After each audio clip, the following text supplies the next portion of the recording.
Welcome to the English with Kirsty podcast from www.englishwithkirsty.com. Here I'll be sharing with you tips, information and other learning resources so that you can improve your business English.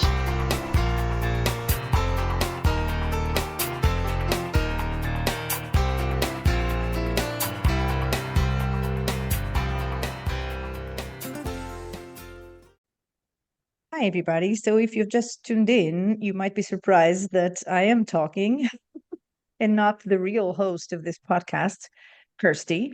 She's here, as you can see. And this time we decided to do a bit of a joint venture.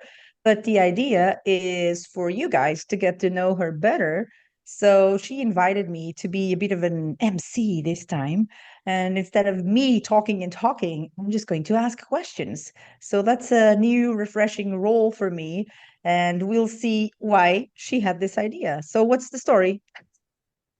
Well, I knew you'd be good at it, so that's why I asked you, because I knew that if I wanted to do this, then you're the number one person I want to be asking the questions. And I thought that English with Kirsty has been going for 250 episodes now, so it's a chance for people to find out who I am, what we're doing here, but also it's a chance to swap things around a bit, because if this year has taught me anything, it's that it's good to do new things and to try new things. So we're doing this. Mm-hmm. Okay, so that's it. This is English with Kirsty. Might not look like it, but it sure is. I guess then the idea is to give you guys an overview of who Kirsty is and what she does and all that stuff, because I suppose that in your podcast episodes you usually feature somebody else, or you give people content, or you talk about a topic, and usually there's not much about you. So I guess this is the chance to see to learn more about you. So I guess I would go back to when you started teaching English, I guess, when you quit your job in London, right? And because why is this relevant? Because it's from this experience that I guess you decided to start a podcast. So before we talk about the idea of the podcast, I guess we can go back to the real event that really later motivated the whole podcast story, right? So what happened there? Why did you quit your job? Why did you decide to become a teacher? I think part of me has always wanted to become a teacher, because when I was 5, I wanted to be a teacher. But then I decided that was a really bad idea, because I didn't want to work with children and I didn't want to work in a school, and there were a whole bunch of other reasons. And so I just abandoned the idea and did something else. But really, in 2012, I remember I was ill and I was in bed with the flu and just thinking, I need to do something with my life. I guess I'd had too long on my own, but I wanted to change some things, because I wasn't enjoying the commute. My job was okay, but there were things about my job that I didn't enjoy. And I thought, what do I want? Because this isn't it. This isn't what I want. And I started actually making a list of, like, if money was no object, what would you like to do? What do you enjoy doing? What are you good at doing? All these things. And I realized that I enjoyed something I was doing in my free time a lot more, which was I was very involved in language activities, language exchanges, helping people to learn. Some of them were helping me with the languages I was learning. And I thought, maybe, people are learning, so maybe I could be a teacher. Maybe I could bring together my interest in languages with my interest in working with people, because at that time I was working in communications, but I didn't really have the kind of people focus that I wanted to have. So I thought maybe I could set something up. Originally it was going to be part-time, but in the end, as life happens, it wasn't. So I left my job in communications and set up English with Kirsty in 2012. Mm-hmm. So how was it in the beginning? How did you get your first clients? I look back and now I think that was brave, knowing what I know now. My first client, the first ever client, was somebody that I'd just been helpful on social media. I'd helped her, and she said, when she knew that I was setting up the business, and she said, when you do, I'll be your first client. So she was. And then the second person was the partner of somebody whom I'd worked with previously on another project that had nothing to do with language teaching. And then the third one was somebody I'd never met before, somebody who just found me online. So it was hard at the beginning, something very different. At the beginning, I had a very, very broad focus. I will teach English to anyone online, probably good if you're a German speaker. But now with time, I've understood what I can do better, how I can add more value, and what kind of people are best suited to working with me. So, but at the beginning, it was very much, there's so much information for people with their own businesses now, which is a good in some ways, not so good in others, because you don't know whom to trust. But when I started doing it, there was very little available, and that was one of the biggest mistakes I made, not linking up with other people in a similar position so that we could support each other and help each other, because for a couple of years I didn't do any of that, and it was all figure it out on your own. So, but did you set up your website, your profile on social media? What was the story? What was the business? I mean, how did you present yourself to people? It was a website. When I look at the website now with all the hundreds of podcast episodes and blog posts and other things, and it was a very basic website. I think it had 6 or 7 pages. And then I had Facebook, which I don't really use now, but I had a Facebook profile. I had LinkedIn. I had Xing, which is like LinkedIn, but in Germany. I guess I was using Twitter at some point, but not very much. So I had all these profiles, and I was trying to, create content. At the beginning, it was more the blog. Now it's more the podcast. Connecting with people, talking to people, and hoping to find clients. So as the business grew, what else did you do? I mean, how did it happen if you had your online presence, you knew a few people, but then what happened? What was the whole history the first, let's say, 3 years before the podcast? It was trial and error. I was ridiculously busy because I was underpricing my services. So I got really stressed out. I was too busy. I couldn't accommodate all the people that wanted to work with me. And it's a great position to be in, because I'd given myself 9 months, and I said, okay, if you can, it doesn't have to be like making loads of money, but you have to be able to, earn enough in the first 9 months to know whether it's going to work, because otherwise you're going to have to go and get another job and do something else. So the first year was quite good in that respect. There was a website that I was able to advertise on that isn't an option now, and so that helped me in the beginning, and that also taught me not to rely entirely on one way of getting clients, because if it disappears, then you have a problem. So that was going well, but I realized it wasn't sustainable what I was doing, because I couldn't like fit everybody in and earn enough at the same time. So I had to look at pricing, and then I had to look at what I wanted to do, because I was getting all kinds of inquiries about things that I didn't really know how to do or want to do. So it's like, okay, let's be a bit more specific about what you want to do and how you can best help people. So that the podcast then came about 3 years later, 2015. Because everybody was talking about, you must do video, you have to do video, or you won't survive. And my rebellious nature also just said, no, I don't want to do video, so I'll find something else and prove that you're wrong. So I don't have a problem with video. I just enjoy making audio content more. And also I'd been helped so much by podcasts as a language learner. My many hours of commuting into London, I learned a lot, and I thought, if they've helped me, I'm sure there's a big market for podcasts. There are people who listen to them, and I'm sure that they could be a way to reach other people. Originally it was just single, like solo episodes, and very, very quite basic, but then I realized that I enjoy speaking with people as well. In fact, you helped me last year to really get back into the interviewing idea. To have interesting conversations and to move the focus of the podcast away, because there are lots of quite basic podcasts about how to learn English and grammar points and stuff like that, but I wanted to get into more involved conversations about language and what it means for us, and using language at work, and working across multiple languages, and communication topics. So to get into those kind of topics, because they are the topics that are relevant for the people that I'm going to be working with.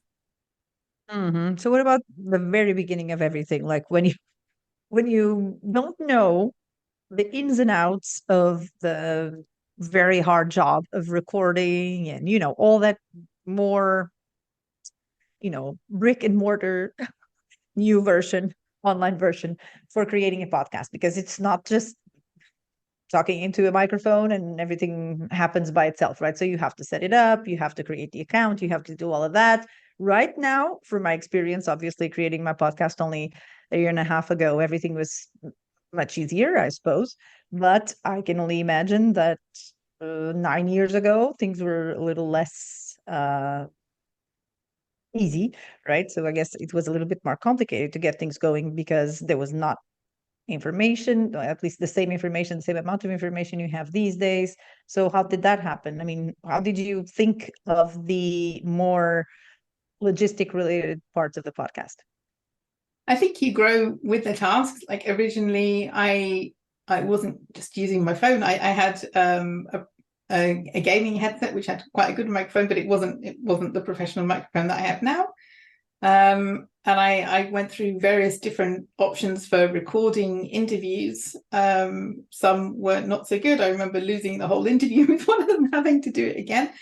And also, getting feedback from listeners like, this is too quiet. I need you to make this louder. I took that on board.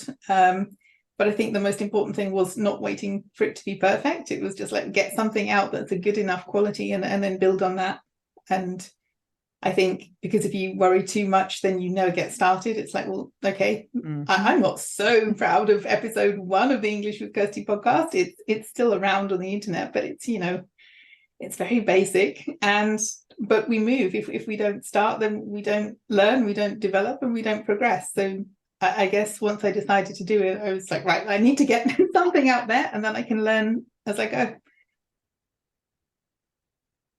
So did you prepare a whole batch of 3 months worth of podcasts? Was it always every week, or was it just once a month? How did you do it in the beginning? Did you prepare for the long run, or what was the story? Did you have an idea that would last forever? Did you think it was going to last for many months? What was the story when you started?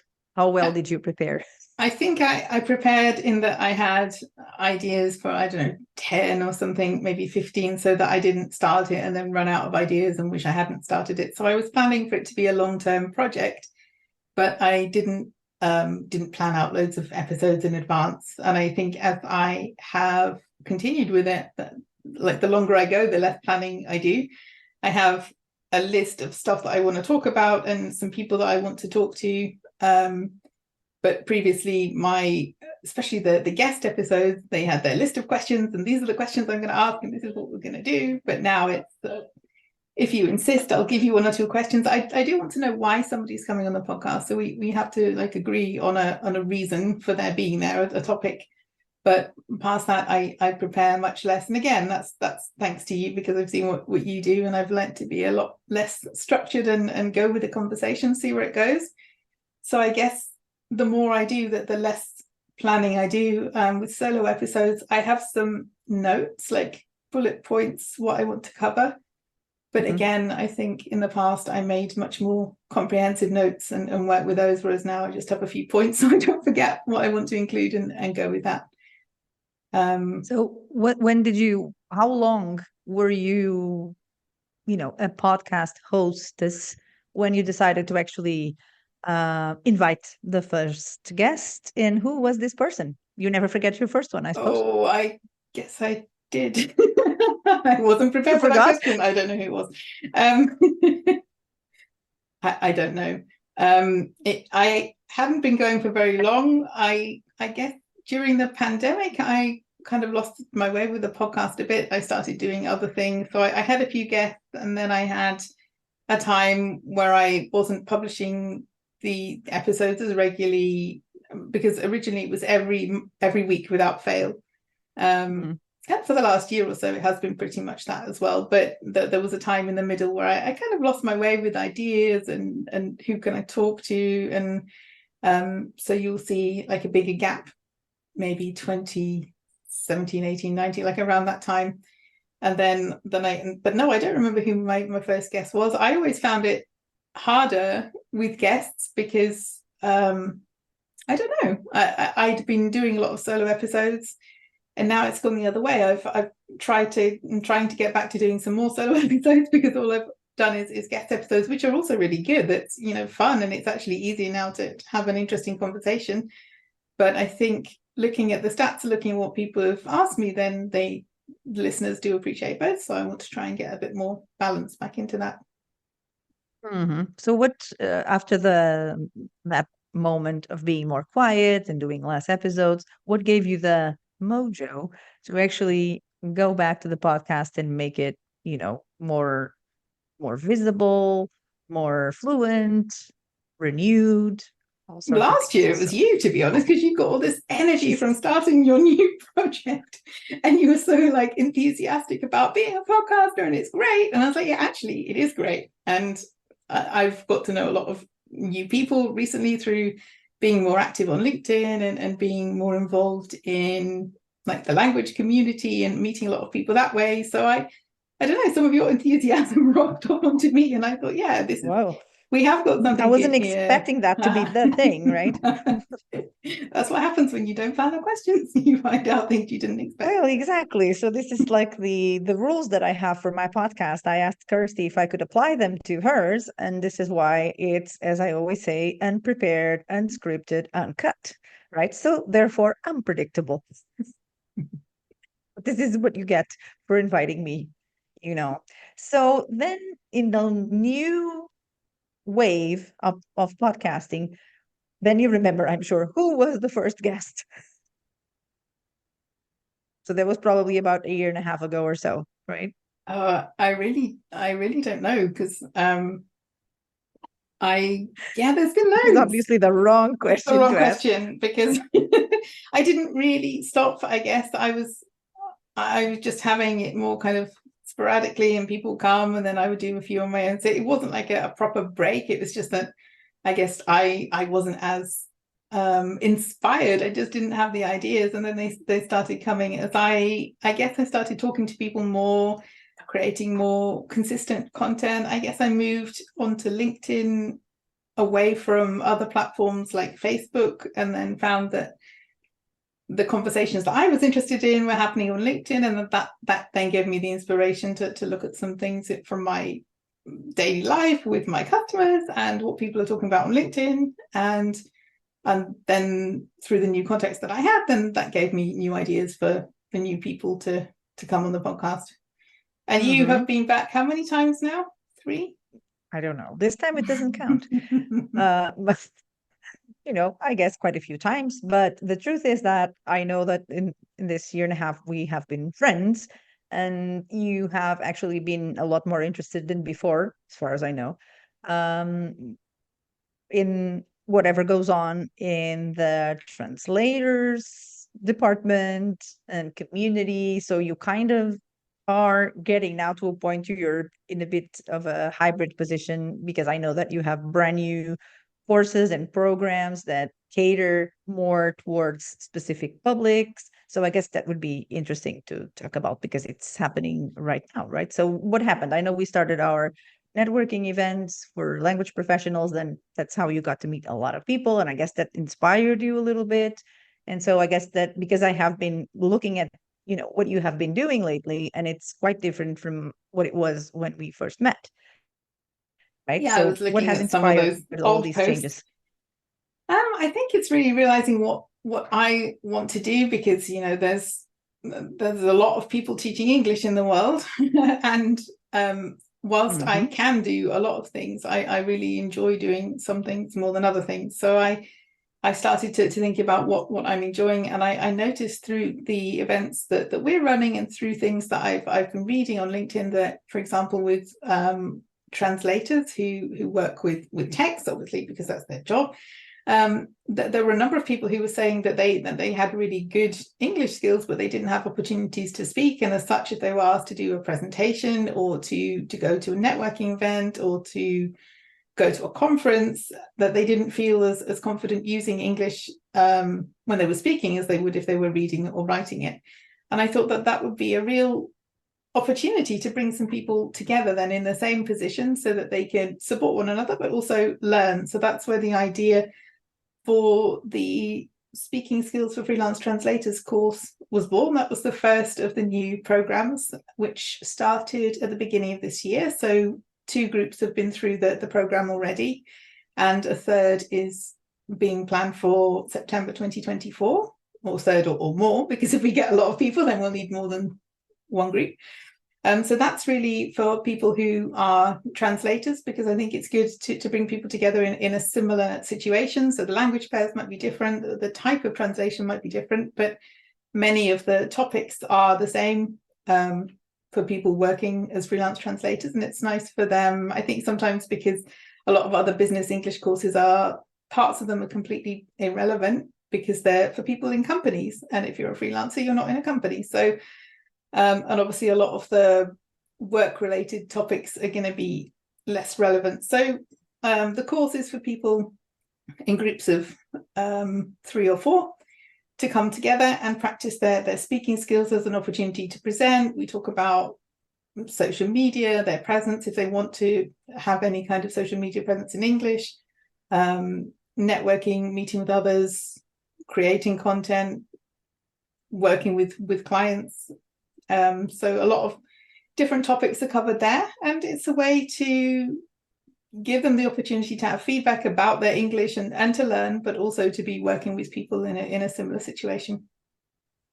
So that's the first one. Mm-hmm. I can see the trend. Yeah, I can see the trend of you kind of gravitating towards having people coming together and speaking and practicing, almost as opposed to having, one-on-one sessions with you or all of that. So I suppose that's something that you're going to bring into the future, because you have a lot of other initiatives that go into that same idea, right? So we have to talk about them because they're the ones you have been doing for a long time. Yeah, I mean, the Conversation Club is that it kind of feeds into that. The Conversation Club is a club, not a course. So it's not a language course. If someone's stuck for a word, I'm going to help them. I'm not going to let them struggle, but it's not about correcting people and how to do it better, because that is a course and this is the club. So the Conversation Club has 2 groups. One is for freelancers and business owners, and the other one is for general English. So that's about coming together once a month. We have a topic, maybe presented by one of the members, maybe presented by me or an external guest. And then I facilitate a discussion around that topic. So it's an opportunity to learn, to share experiences, and to speak English in a more relaxed way, but with people who want to talk about the same kinds of things. So for the freelancer group and business owners, we're talking about having your own business. So it's work related, but it's not with your potential clients. So yeah, I have a good mix of group and one-to-one stuff still, because some of the other things, like the new language mentoring program, is one-to-one, because it's about an individual's journey with English. What's stopping people, what are the challenges, how can we get past them. So the mentoring program is called Discover Your Voice in English, and it's for business owners or freelancers who want to use English at work, but who are finding it difficult to really be themselves, because I've experienced that as well. It takes a while in another language before you can really be yourself. You can know things about a language, but until you really communicate your personality, who you are, how you want to show up in the world, that takes some time. And sometimes the things that prevent us from doing that are nothing to do with language skills, that they're about us and how we feel about ourselves, or how we do things. So that the course that's why I don't really want to call it a course. It's more of a mentoring program, because I'm helping you or working with you to address some of those challenges and to find maybe better or kinder ways of doing things, and at the same time to improve your English. And then the last one is not official yet, because the web page isn't finished. But if we're talking about new things, then the last one is going to be a language consultancy service for trainers and coaches and training providers who have some kind of course or program in another language that isn't English. And their plan is to then make it available to an English-speaking audience as well. So something that's already working well, something where you're sharing your knowledge. It could be a webinar, training course, and it's getting you to the point where you're ready to deliver that in English. So it's not a translation service. I know plenty of people who can do that. I'm not one of them, but it's about preparing you to be able to do that, all the work that needs to be done before, during, and after a course, and making sure that you feel empowered to go and do that in English. Okay.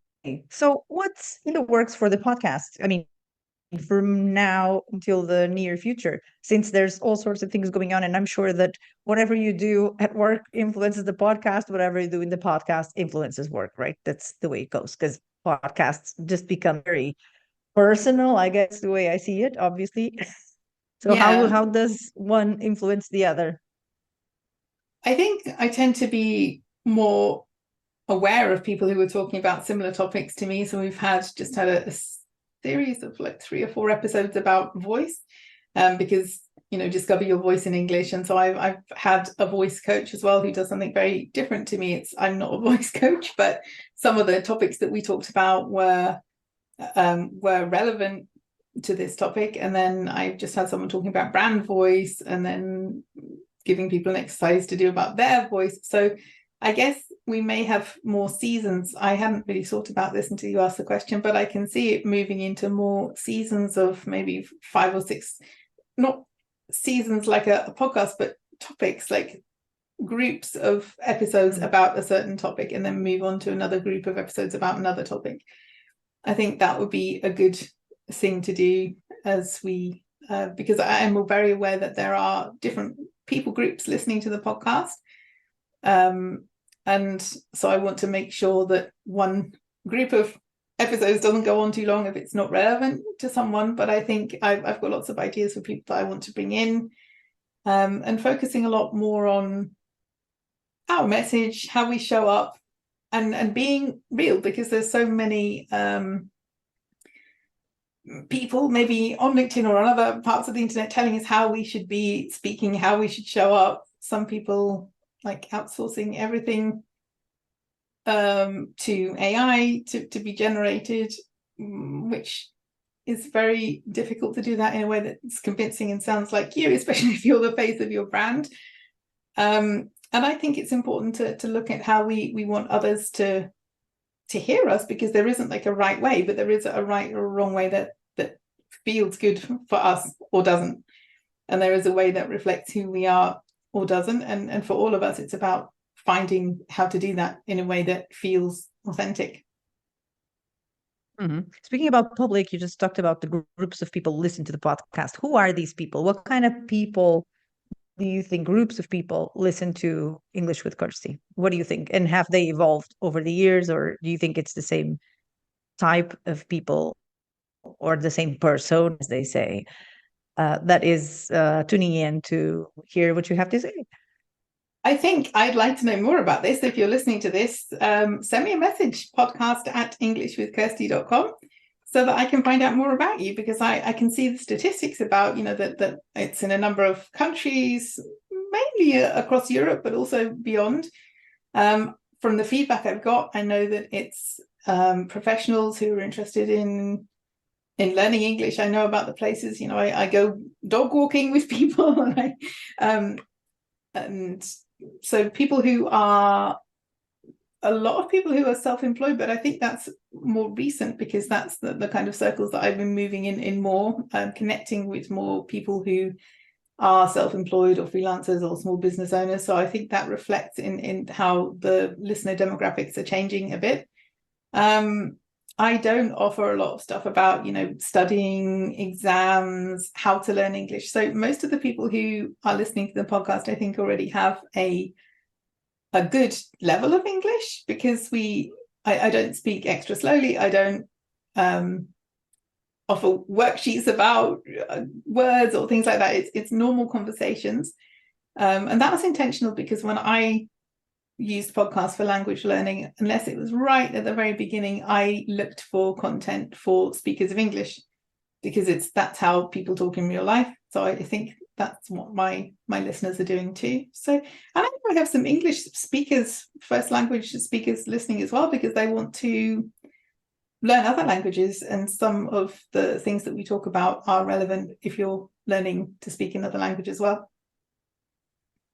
Mm-hmm. So how do you balance, and I ask myself this question a lot, how do you balance what you think the people who are tuning in want to hear and what you want to bring to the project? Because this is something I ask myself all the time, because obviously I'm also managing who I'm going to to invite, and what kind of topics, what kind of things. And for me now, obviously, as you know, and it's the same for you, some people actually offer to be in the podcast. We get to a point where this starts happening, and I've had quite a few cases like that recently. And I know that you go through a process of getting to know the person first and doing all that, which I usually don't. I just go for it. I get to know the person online as we start recording. So that's how I do it, but that's just my style.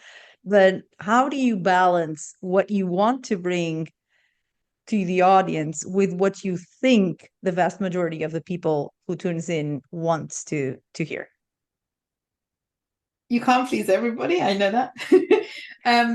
I think part of this balance is also about how do you put the content that you're creating in the places where the people who want it will find it as well. So that's almost a harder thing for me. Like I have to keep thinking, okay, how do I find the people that really want to hear this content? Because I think if you're creating content that you don't enjoy, like if I were to create some of the more traditional, this is how you learn English podcast kind of content, I wouldn't enjoy that. So I think you have to be true to yourself in a way, and create content that reflects you and what you're doing and what you want to create. But at the same time, if nobody liked it, nobody listened, that wouldn't be good either.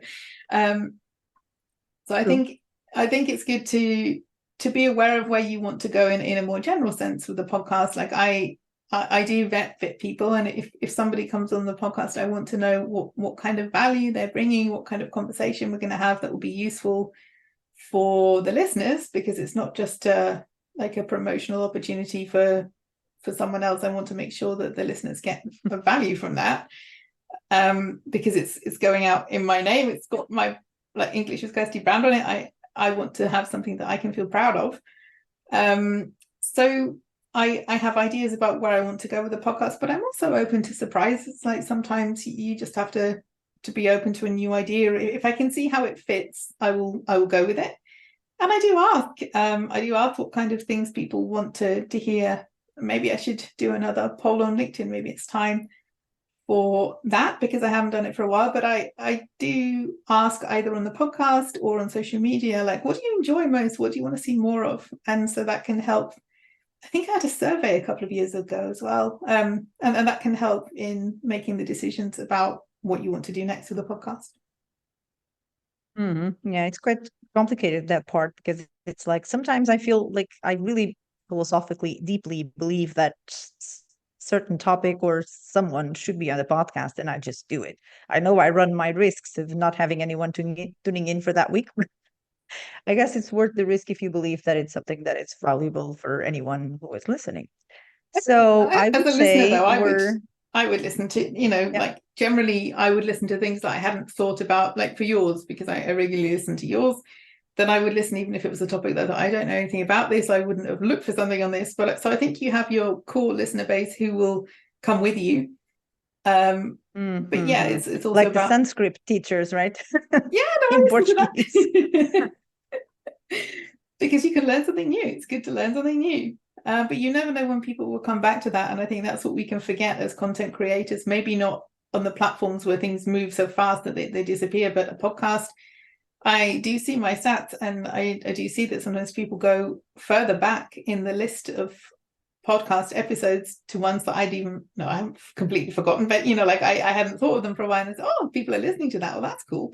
So I think sometimes you put something out and you think it's going to be really popular, and then it isn't. But then those things can for sure can get listens later on after a few weeks or even months. It's kind of surprising. You can't predict. That's true. I'm with you. It's like you can't predict, and maybe that's what's good about it, right? The fact that at least people who do things like us, right, or like me and now you a little bit, which is like a little bit of work on the spot and work with what we have and work with the ideas that are working in another part of our lives at the same time and all of that stuff. I guess that's how it goes. You're just open to all sorts of new things and new possibilities, and then sometimes it's very good. Sometimes you just, it's a week where people actually aren't interested in the content, but you still have it there because you believe in it. So I guess that's the most important thing, is for you to believe in whatever you put out there. So before we go, can we have like a final statement on the podcast, English with Kirsty? So if nobody has ever tuned in before, why should they tune in? Because you get to find out interesting and useful tips about language learning. You get to hear stories of other people and the role that language is playing in their lives and how they negotiate some of the challenges of working across different languages and some of their stories. And you get to hear implementable strategies and ideas that can make your life easier while you're working with English as an additional language.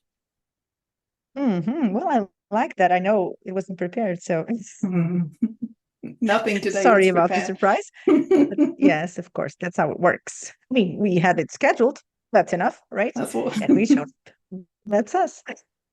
Okay, thank you so much, Kirsty. It's like we have talked to each other online many times, sometimes live with our networking events, sometimes on the podcast, yours or mine. So I'm sure people will see us together in future adventures. But for now, this is what we have for you. So thank you very much for tuning in. And if you haven't really discovered more about Kirsty, I really advise you to do it because she has a lot to offer to the world. And she's one of the most amazing people I met online, especially in the language space. So that's what I have to say. Thank you so much. Thank you so much. I hope you enjoyed this episode of the English with Kirsty podcast. If you have any questions or comments, my email address is kirsty@englishwithkirsty.com, or you can go to www.englishwithkirsty.com/podcast, where you'll find information about the individual episodes.